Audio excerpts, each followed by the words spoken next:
Setiap manusia tentu dibekali oleh Allah Subhanahu wa Ta'ala akal dan pikiran yang digunakan untuk berpikir, sehingga manusia sebagai makhluk yang sempurna akan mampu membedakan dan merasakan antara benar dan salah.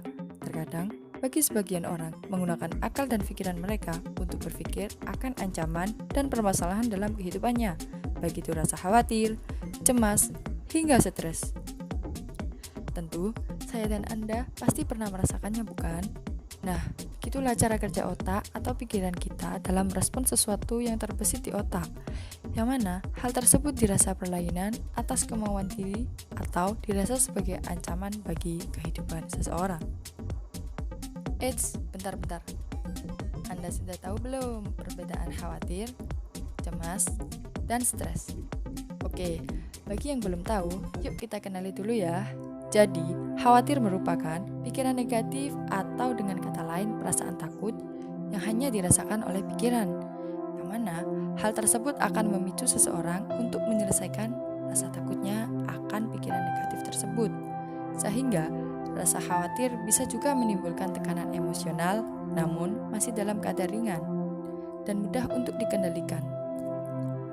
Nah, beda lagi nih kalau dengan cemas.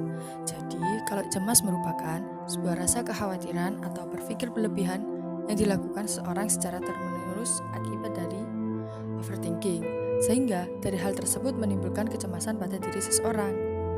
Nah, seseorang yang mengalami kecemasan yang tinggi bisa juga mengancam kondisi kesehatannya.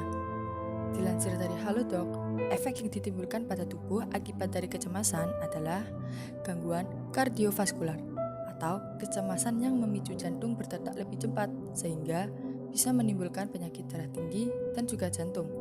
Selain penyakit tersebut, ada juga gangguan sistem ekskresi, gangguan pencernaan, menurunkan daya imunitas tubuh, gangguan pernafasan, serta yang lainnya. Nah, sedangkan stres merupakan sebuah reaksi yang terjadi akibat tekanan batin, ancaman, atau akibat sebuah perubahan dari beberapa kejadian dalam kehidupan, baik itu pekerjaan, keluarga, perekonomian, kesehatan, serta yang lainnya.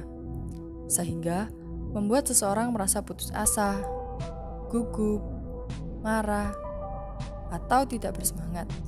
Bahkan, ada beberapa orang yang mengalami stres berkepanjangan yang memilih untuk gantung diri, memakai narkoba, serta cara haram lainnya. Nah, sudah jelas kan perbedaan antara khawatir, cemas, dan juga stres?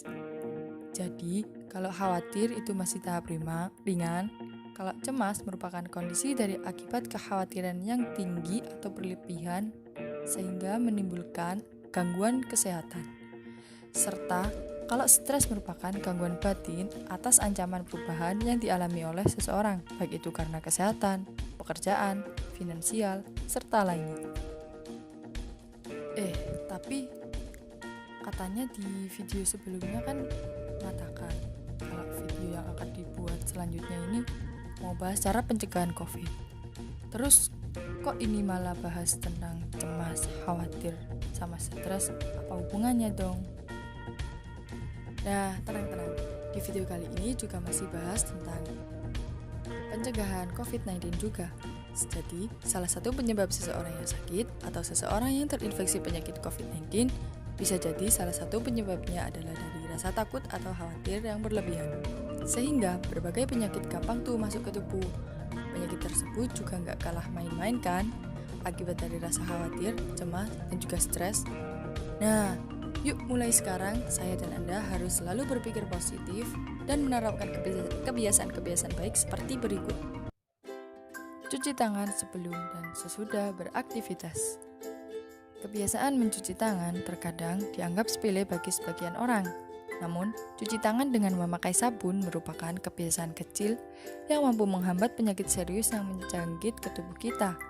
Karena cuci tangan merupakan upaya mencegah berbagai macam penyakit, bahkan pada tangan kita ada banyak bakteri dan kuman. Karena tangan kita seringkali menyentuh benda apapun yang tidak terjamin kebersihannya. Bisa jadi benda atau barang yang kita sentuh mengandung kuman, virus, dan bakteri yang jahat. Karena dalam keseharian kita, tentu baik secara sadar atau tidak, tangan kita ikut berinteraksi mulai dari berjabat tangan, buka pintu, memegang tiang, memegang uang, memegang fasilitas umum, serta yang lainnya. Sehingga dengan melakukan kebiasaan mencuci tangan setelah beraktivitas, maka kalian turut memutus penyebaran penyakit dalam tubuh kita. Karena bakteri, virus, kuman bisa saja masuk ke mulut, hidung, mata, yang akan menimbulkan infeksi. Olahraga. Berolahraga yang cukup mampu mendapatkan banyak manfaat yang diperoleh dan dirasakan tubuh, baik itu dalam jangka panjang maupun jangka pendek. Bahkan, rutin berolahraga juga mampu menjauhkan diri dari berbagai macam penyakit, karena dengan berolahraga, aliran darah yang ada di dalam tubuh kita akan lancar. Dilansir dari alat dokter, berolahraga juga mampu meningkatkan imunitas, mencegah stres, bahkan menimbulkan rasa bahagia dalam diri. Coba aja deh kalau nggak percaya, minimal jogging atau bersepeda pagi.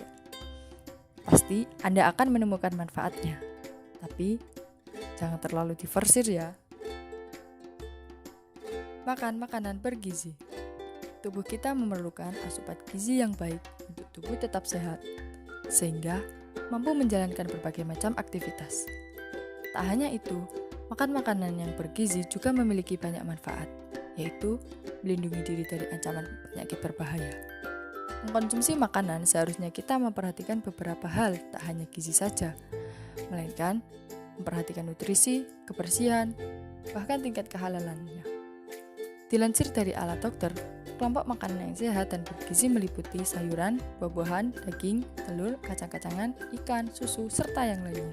Sedangkan makanan yang seharusnya dihindari adalah makan makanan yang mengandung bahan kimiawi berbahaya, misalnya makan makanan junk food atau fast food, karena badan yang sehat tak luput dan dengan mengkonsumsi makanan yang sehat. Tambahan suplemen vitamin.